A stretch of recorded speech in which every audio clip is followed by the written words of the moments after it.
this session, representing Mercari, one of the leading C2C commerce provider in Japan. So he has traveled all the way from Tokyo, and I'm really looking forward for the talk because I remember C2C commerce being one of the hard challenges in search, both from a relevance and architectural perspective, and I think he's touching about on both aspects in his talk. So give him a round of applause.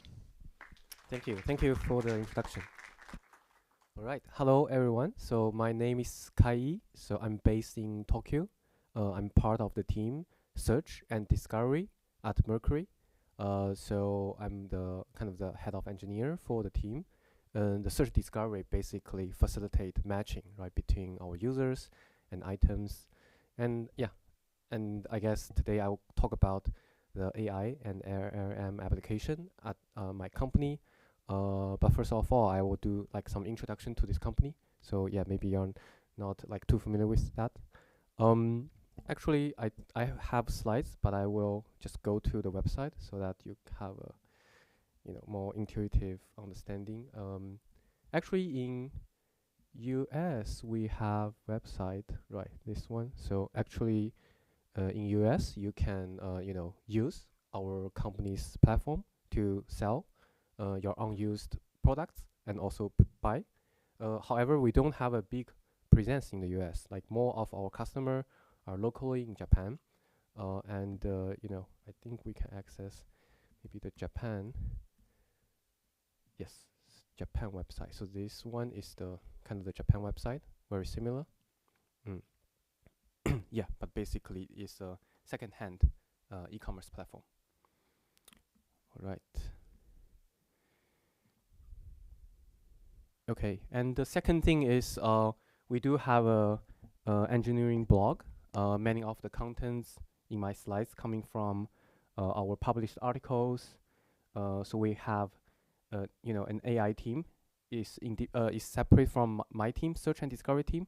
That AI team, they specified in trying new technology like LLM, large language model, to apply for a more general purpose of the our users and internal use cases. So you can take a look of our blog later. Okay, so so I will first introduce our company. As I mentioned, it's a C2C marketplace where you can buy and sell used items. Actually, this market is very big in Japan. I think Japan probably is one of the biggest and the most mature market for second-hand trading. So we have an MAU of 23 million. That is around 20% of the Japanese population. So it's pretty huge in Japan market. And Mercari, it also has other product, including Mercari Pay. It's like a payment solution, and also Mercoin is like NFT type of products. And we also have a product called Hello. It's similar to it is basically like trying to match the employer and employee, especially for one day kind of job, right? Like if you run a restaurant and you have many customers today, you want to hire someone temporary just for one day, so you can use this Hello platform. So basically, so all those things is around matching and circulate the values of products and people. So some of the popular items.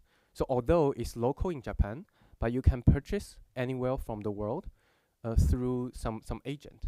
You can definitely directly purchase from Mercari Japan, but you need to have a Japanese address, right? So many people around the world, they will ship to a warehouse or ship to some agent, and that agent will then ship to their home country. And in US, many people like to purchase like Pokemon trading card from Mercari, and also high fashions. And Taiwan, China, they are close to Japan. They are also, many people are fond of Japanese culture, so they purchase like comics, animation from our platform. So our company is also, in addition to US, we also have some presence in Taiwan. So we also has cross-border directly for Taiwan users. All right, so let's jump into like some technical part of this talk. So first, I want to introduce what is our kind of foundation tech stack. So we are leveraging open source. We are heavily using GCP, so we have some Google credits for quite a while. So we use GCP for many of the deployment, using DPT for data transformation, and Elasticsearch is our main engine that drive retrieval, relevance, etc. And also index. So we store our index in Elasticsearch, and we also have a layer, re-ranking layer. So basically, after Elasticsearch, right, like we want to rank the items based on our KPI. Normally, our KPI is transaction. We want to increase transaction. So the ranking is using TensorFlow, but we currently migrate to PyTorch because it is more like a vibrant in open source community and easier for development, new architecture. And we use weights and bias for A/B experiment tracking, and Streamlit for UI type of thing, like kind of reading the analytics and also doing some debugging using Streamlit for web services for our search results. Yeah, so this is our basic tech stack. Okay, so yeah, next, before I jump into maybe some new like AI or LLM application, I want to give a quick overview about our search workflow. Yeah, so I guess yeah, many of you already an experts, and I guess that's not different from I guess what you are building or what your company is building. But again, like I think our secondhand e-commerce marketplace has some uniqueness. For example, because we are C2C, right? So our document or our items, they are keep changing. There's no unique, like when we're talking about the SKU, right? We are like each SKU is just one item essentially, right? Because they are sold very quickly and it's from individual. So we have very unique and fast changing candidates pool, document pool. And second is around our KPI, right? Because search is not end of day. We are a pretty business driven company, so we need to make sure people actually make purchase. And in some company like us, like I think Amazon or some company like in China, they also have modeling the return and exchange. So many cases, even if you purchase, you make transaction, in the balance sheet you cannot like account to your revenue because some like people may return. But in Japan, it's actually not too often. Like people kind of seems to have more trust and they just purchase and less return. But anyway, so basically the KPI is not only the search relevancy. It's more about making transaction, right? Making purchase. And definitely there are other there are other like unique characteristics, including before purchasing and after search, there are many interactions, including people will save the search, right? People will ask question about with the seller, leaving the comments. So those interactions, how we consider the relevance, right, is relevant to our search quality is also something worth to explore. Yeah, so having said that, I want to give a quick intro to the search workflow. So basically, we are thinking about our entity, right? We have our user. User will generate their search request, right? So we need to process their query. We also have a feature on image search. So image can also be part of the query, right? So this is one part. We need to understand our users' request from image or their query. And second is the item. Item is basically indexing. So we are just using traditional inverted list in Elasticsearch and also plus some item metadata. Yeah, so the metadata is important to e-commerce because the category, brand, those are important information people need to understand. And then is the interaction data, right? So basically we need to process the click logs. we use click logs to train our model. Yeah. So this graph maybe it's a little bit small. I will try to enlarge this. Oh, but I cannot move. Okay, it's okay. I will talk through. Yeah, it's basically the workflow from left to right is generating the query. We also do query suggestions, right? So query auto completion to help you to quickly form a query and quickly sending the query to us. Okay, and then after sending the query, we do bunch of query processing, more on NLP processing, right? It's classic thing like query expansion, query classification. It also depends on the the culture and language. Like you search, for example, there's some cartoon name. For example, One Piece is famous comic. But One Piece can describe the one piece of dress, but it also can be the name of the comic. So how to like classify the query to the proper category is also challenging. So we do those processing, and then we will generate multiple queries, right? We rewrite the query and send to Elasticsearch. And in Elasticsearch, we have a retrieval function. So you can see here. Oh, sorry. Retrieval function is kind of basically is the Elasticsearch like BM25 score, but we also value the freshness. Yeah, so this is based on our analytics. We find more recent items, more fresh items, people more likely to buy. So freshness is an important factor, and also the category. So we have a category boosting weights in our score function. Okay, so after retrieval, we currently retrieve around 960 items. With all those items, we will do re-ranking. The re-ranking logic is basically to optimize purchase. So it's important to know like what is our label, right? What our training label is. So we have, from 0 to 8, but we are also optimizing that because we want the label to be more dynamic. But basically, the purchase will be highly evaluated, highly rewarded, right? And if you only, excuse me, if you only see the items, the label will be close to 0. Yeah, and the features we are using are like item feature, like kind of number of clicks, number of the item price, their status, their on sale item. Or like how new the item is, right? And also we have some feature about the user. Yeah, so we also have some embedding features like query item embedding that is based on the text, right? So it can give us the similarity between the query and the item. Remember, so in Elasticsearch retrieval phase, we don't use any embedding or semantic features yet. We compensate that in our ranking phase. So I think in the previous talk there are many good idea about how do we combine, right? Lexical search, semantic search. Yeah, I think the takeaways is we always need to try. So later I will mention, right, how A/B experiments, offline evaluation are very important to us. So those ideas are all valuable, but we just need to iterate and to see through the A/B experiments which one makes sense for us.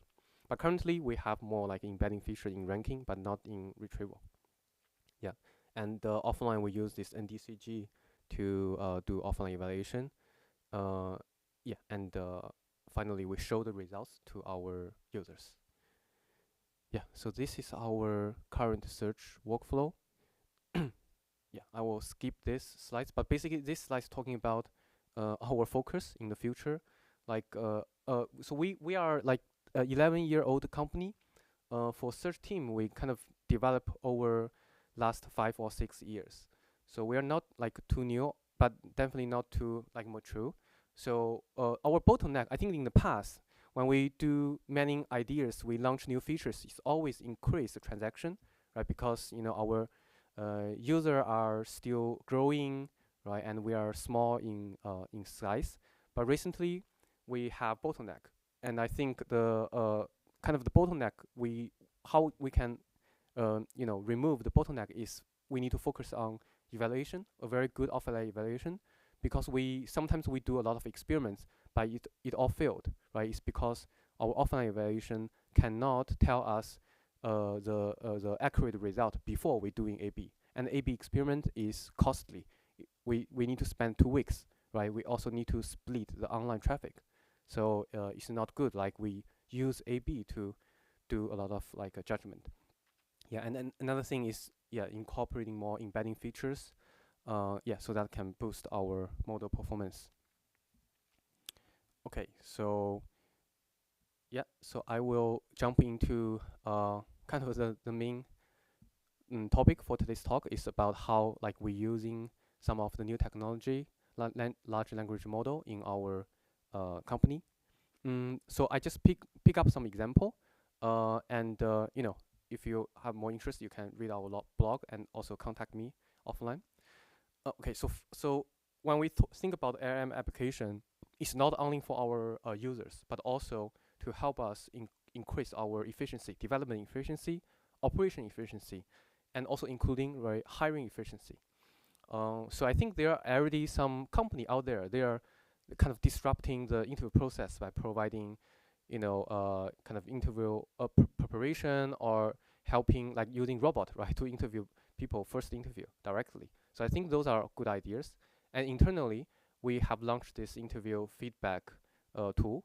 It's very simple. It's basically we generate some prompt to help us auto complete our interview summary. So internally, we have a interview feedback templates. So each time we finish interview, the interviewer needs to take like 40 minutes at least to fill in the templates, and we value the technical skills and also the company values. So we need to, based on our interview, information, to fill all those fields. So it's very time consuming. So internally, because we use Google stuff, right? So naturally we use Gemini API to kind of taking the notes and generate the interview summary and identify key points to each of our internal values. So so this is one use case. It's simple, but it's very effective, and we can track how much time we save in our daily operation. And one thing to notice is we don't kind of provide any evaluation results or judgment. It's simply using this tool to generate like a feedback summary.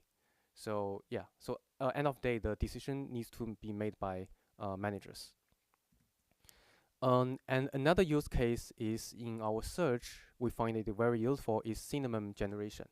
Yeah, so this is also like a classic application in search where when we do the query processing, we need to expand our query. So we use basically, and we used to hold the synonym dictionary offline and use a human being to write the pair of synonym. And the issue with that is many times it's outdated, right? Because there are new trend and new terminology used by our users, and also it doesn't kind of have a better coverage. So basically, we use ChatGPT at the time to generate like keywords pair. So it's more like prompt engineering, where we also iterate and kind of have some rules and examples given to the ChatGPT, and generate the JSON format of a bunch of keywords and their synonym.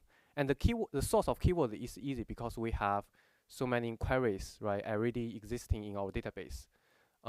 So basically it is very helpful. It's also simple, but it's very helpful. For example, in the past, for the same phrase keyword, we only have two kind of synonym target.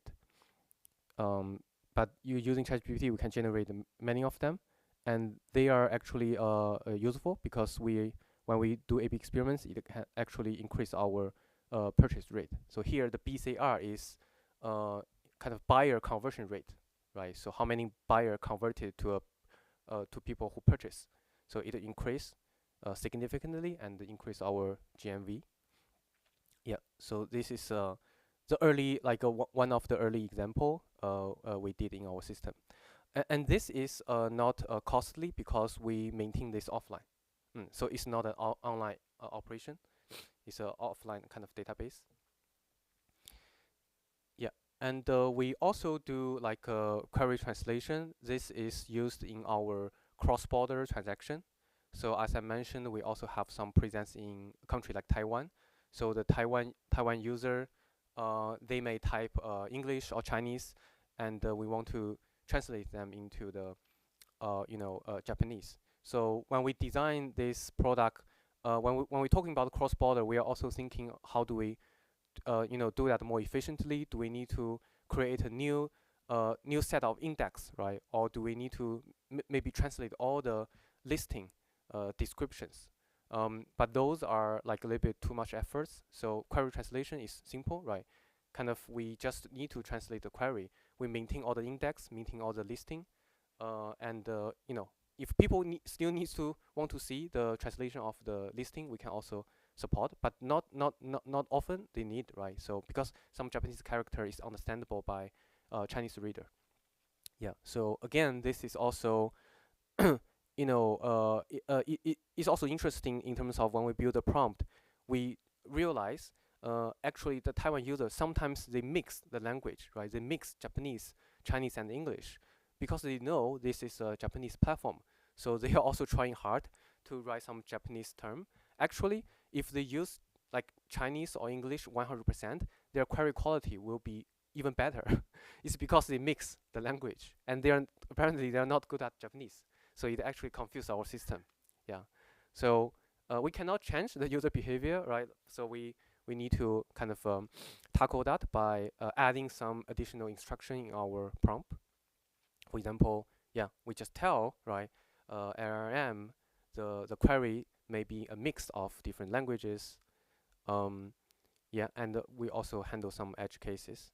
So this use case is more expensive than the previous one because we need to do some online processing. Definitely we will cache. There's some popular items, right? As I mentioned, like there's some top category, so we can cache those query translation. But it also it basically helps the cross-border team to kind of try their ideas and try their business ideas faster. Then we also try like using translation API, but apparently those translation API is not as good as LLM. So because LLM, we also provide some background information on how those texts are used, right? Those texts are used for searching second-hand products in Japan. So by having that context, it can actually translate more specifically, right, to a kind of Japanese query. Yeah. Okay. So yeah, then we also taking step forward to do some listing support, right? So the previous one is all about like buyer search, right? Buyer have query, we translate, we find more synonym, and on the other side of the market is the lister who want to list items. So we need to improve both sides, right? If we can facilitate easier listing, then our lister, our seller will list more items on our platform. So one of the efforts is like assist the listing by kind of understanding their input. So some people, they may just post images and I write down the description of items. Some of the description may have mistakes, right? Or they are not accurate enough or covering enough information like brand, category, the status of the item, right? So using AI, we can giving them the hint. So here is an example. So those Japanese is basically asking, for example, do you want to add serious info?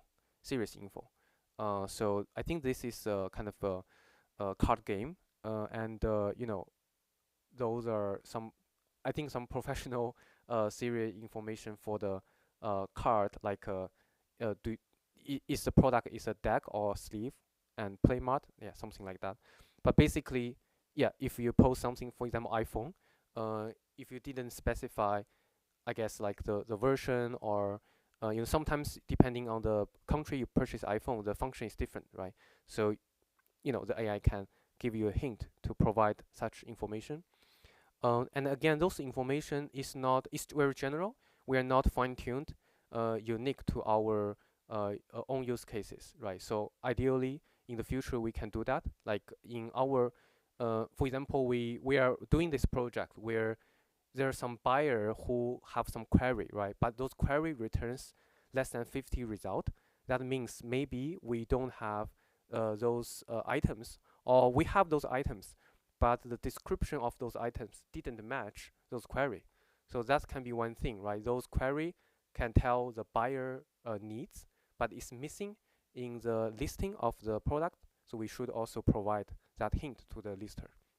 Yeah, but this also launched, and we received the good results. And the way we limit the cost is also we don't put every token, right? Like kind of we have an image embedding.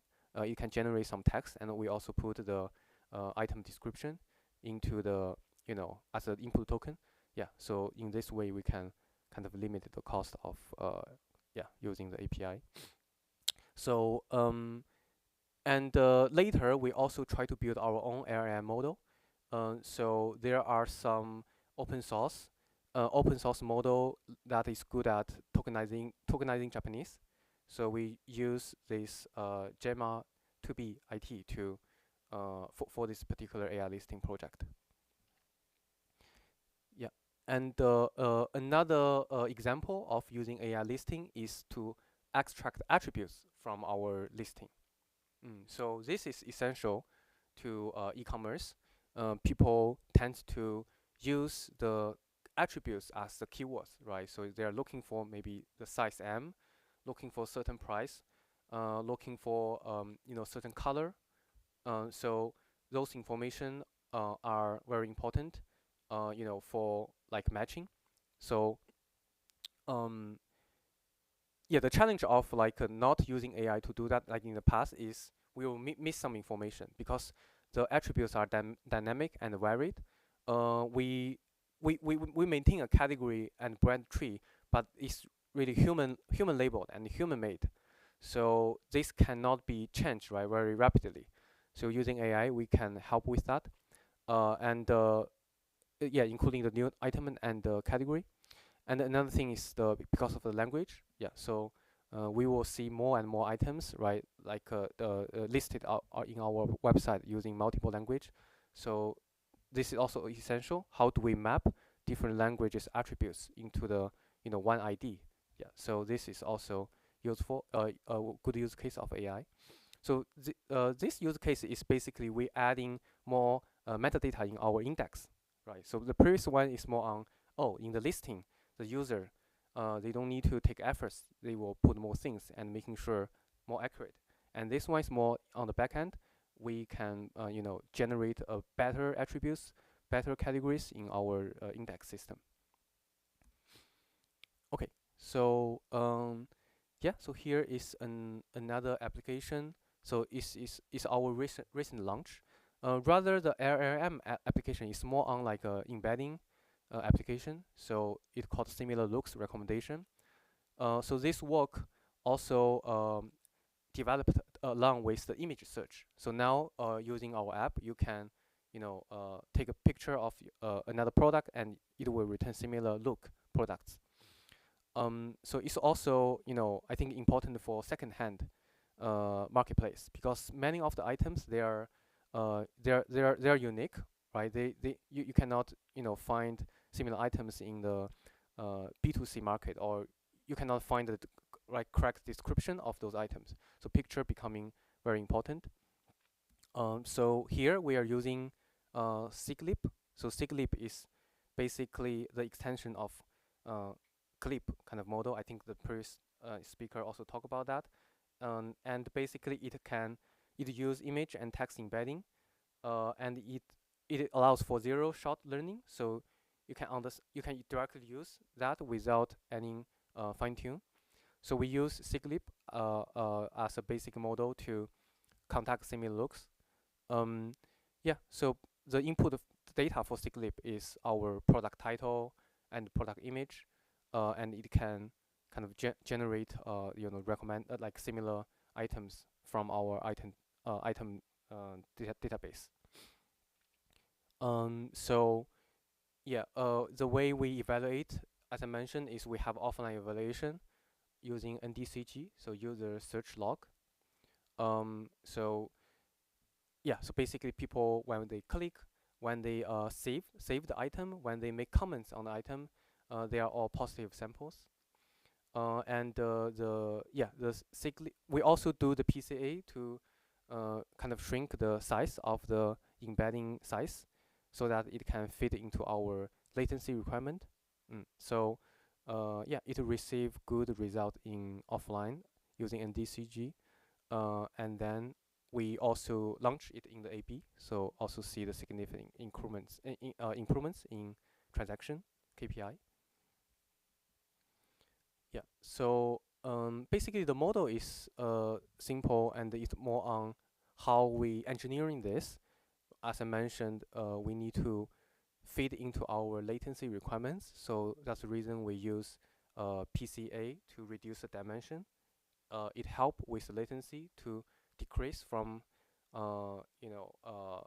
this is the dimension decreasing. So originally the Siglip is 768 dimension, and we shrink it to 128. And also other perspective of how, because it's online system, like how we deploy this. So we basically use Vertex AI, Google's product, Vertex AI vector search, to deploy the Siglip embedding. And in the inference, we use nearest neighbor search to get the results. Yeah. Okay, I think that's basically all of my talk. As a summary, yeah, so we are kind of using LLM more on the like offline manner, right? So we are not using them directly to recommendation or re-ranking. But it's also the reason I think everyone is also very clear, because kind of the cost and the stability. But even for the offline processing, we have many success things in like query, sentiment generation, and also one thing we're working on this year is the offline evaluation. So trying to, I think the previous talk also mentioned how to judge, right? Using LLM to judge relevancy. So we think it's also very helpful. So using the LLM to generate more and better offline evaluation data is something we are also working on. I think more of the use case is actually on our efficiency increase. So not limited to interview feedback, but we also try like Crossal and other DevOps LLM tool to help us identify the risk to increase the coding efficiency. So yeah, those are many use cases for LLM. And in search and discovery, because I think the main reason also because of our high demands for the latency and stability. So we at this stage we don't use LLM directly, but we are also welcoming any ideas, suggestions from other company, and yeah, people can give me. Cool. So that's yeah, all I want to share today, and I'll leave some time for questions and answer, Q&A. Okay. Yeah, and feel free to Thank you very much. Thank you. I have one question from online regarding more the architecture. When re-ranking over 900 items, do you find it challenging to handle faceting and pagination? Right. So yeah. So the 900 items is not kind of the result we sending to our customer, right? It's the result we sending to the re-ranking service. So we still need to doing the re-rank, and normally we have like 50 in one page. So the re-ranker each time will generate, I think, generate like currently generate 100 items. Yeah, so that won't be a issue. Yeah, in the past, the retrieval will retrieve less item, like 200 and 300, and that's actually limit, right, the space the re-ranking can work on. So we did experiments by simply increasing the retrieved item from 200, 300 to 900. It can directly increase the transaction KPI. Yeah. So. And Thanks. maybe first another one from online. What's the cost and latency using the LLM during query time? So during the query time, I think the main so the cinnamon generation we are not using LLM, but for the query translation, yes we are. And the cost and the latency is in control. Like the query size. So for our use case, we don't have very long query size. Normally shorter than like 10, characteristics. So I don't have exact number, but both the the latency and the cost is very much in control. But with we growing our business into like more areas in because Taiwan is still we launch kind of the first version, but not so many people are using. If they are using more like frequently, our next step is to build our own model, right? Build our own language model to facilitate that, so that we don't need to call external API, and we have more control in this our homegrown service, performance. Yeah. Because you're essentially every item is unique between even if it's the same graphic novel between two different listings, the quality might be different or something like that. Do you have safeguards in place to keep the LLM from helping too much, like adding details that might have been present in the new item that might not be present in this current item, or imagining a state of the item that's not accurate?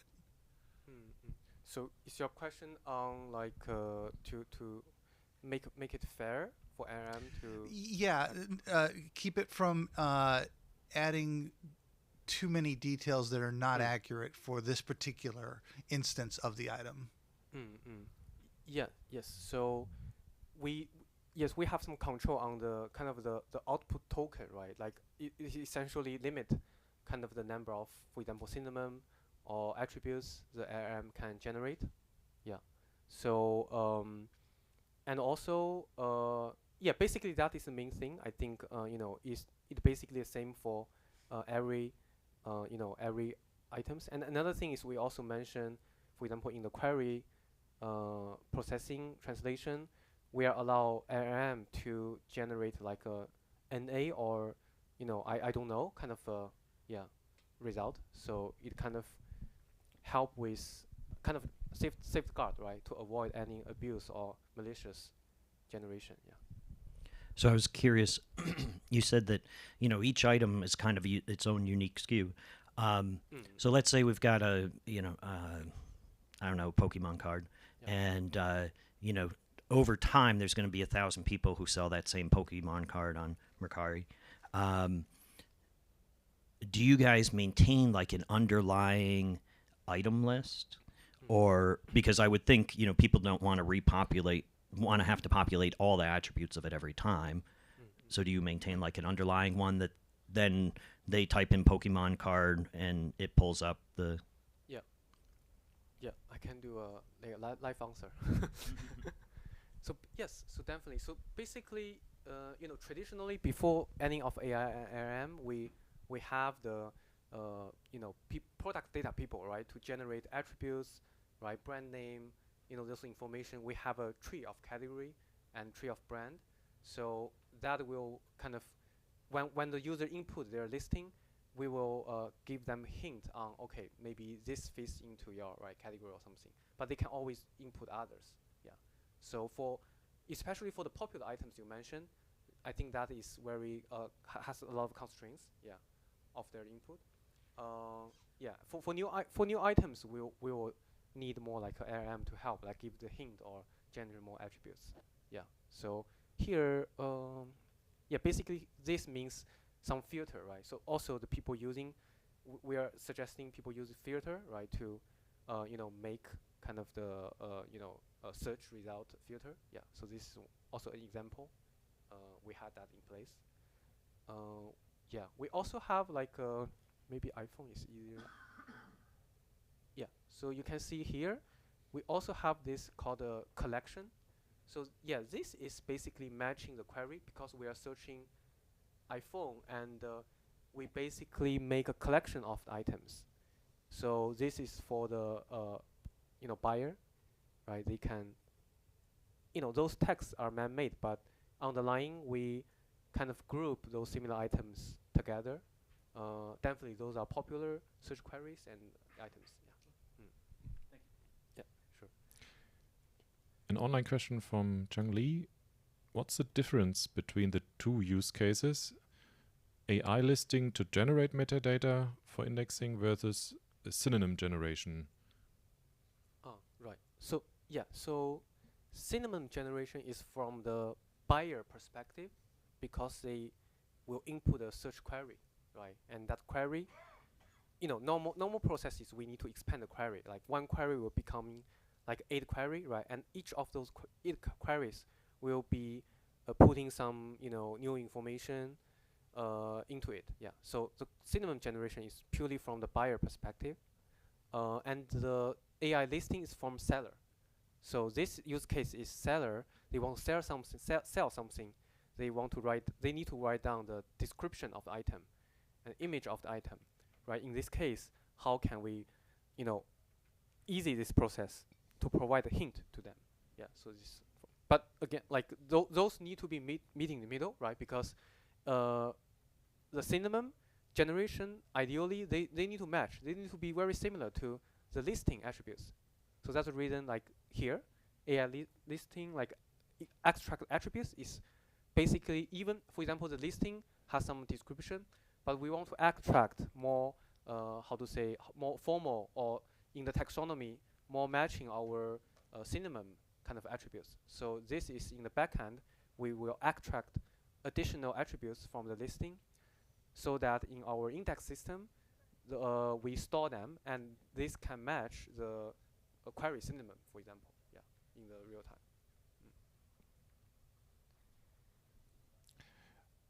Okay, time for one more. Yes. Someone asking question? online, is similar looks only used in recommendations and not in search ranking? Is it doing Right. current listing text to image similarity or also image to image? Right. Good question. Yeah. Apparently, we can do more around the image. Currently, our product is this only used in recommendation, but recommendation, there are many places in recommendation. First is, you can, when you click into the item detail page, so you already see an item. So we provide other similar item to the item you are viewing, right? And another use case is image search. But when we talk about image search, it's still recommendation because it doesn't generate any text. It basically just the similar product matching and recommending to you. In the future, actually this quarter we are working on query item embedding. So this is more on text, and potentially we can include the image as well. So basically, the query people search will be embedding, and it can match, right, our image embedding and the item description embedding. So it will help the ranking to be more performant. Yeah. Okay, and the final one, because it's asked by 2 people online, what guardrails do you apply to prevent harmful or policy violating expansions? For example, conflicting brand terms, prohibited items generated by the LLM.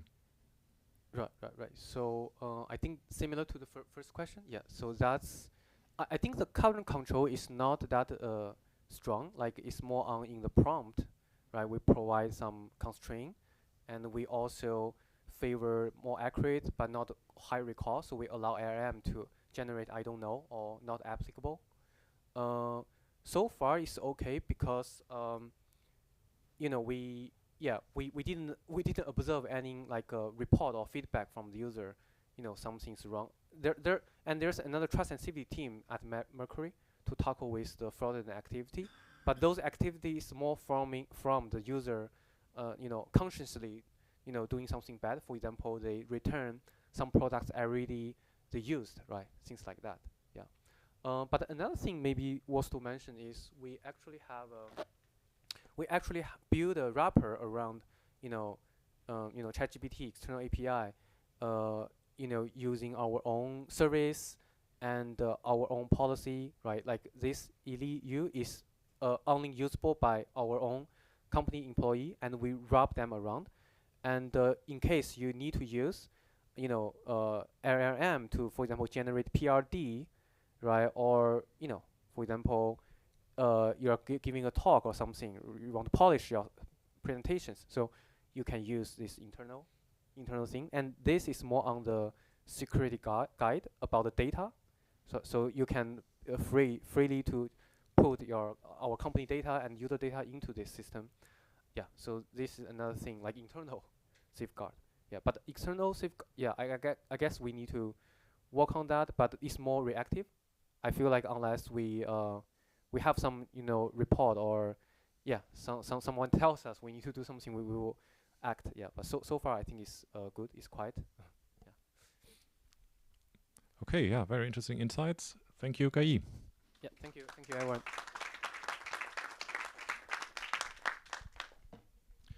And we